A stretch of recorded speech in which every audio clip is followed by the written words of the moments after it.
Dažreiz man jautā, kāpēc jūs vispār organizējat konferenci Mājoklis? Un ziniet, es par to esmu daudz domājusi. Un atbilde pavisam vienkārša. Tāpēc, ka man ir reizēm apnicis redzēt vienu un to pašu un dzirdēt vienu un to pašu stāstu. Dzīvokļu īpašnieki ir neapmierināti ar pārvaldnieku. Pārvaldnieks saka, īpašnieki neko nevēlas lemt. Pašvaldība saka, tas nav mūsu kompetencē.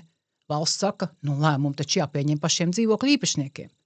Katram savā ziņā ir sava taisnība, bet pa vidu tam visam paliek māja.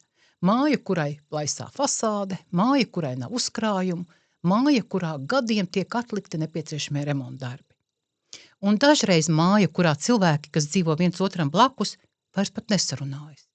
Ar katru gadu arvien vairāk saprotu, ka mūsu lielākā problēma nav tikai nauda un nav tikai likumi.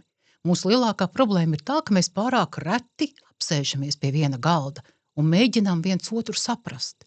Tieši tāpēc mēs jau 4. gadu organizējam konferenci Mājoklis 2026. Godīgi sakot, man pat īsti nepatīk vārds konferenci, jo tas rada priekšstatu par gariem referātiem, sarežģītām prezentācijām un galu galā pasākumu, kas vispār ir domāts tikai profesionāļiem. Bet es gribu pavisam ko citu.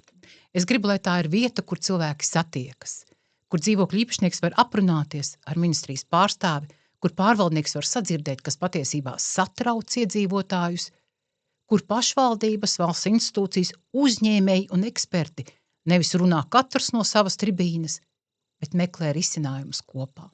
Jo tikai tā rodas uzticēšanās, un tikai no uzticēšanās rodas labi lēmumi.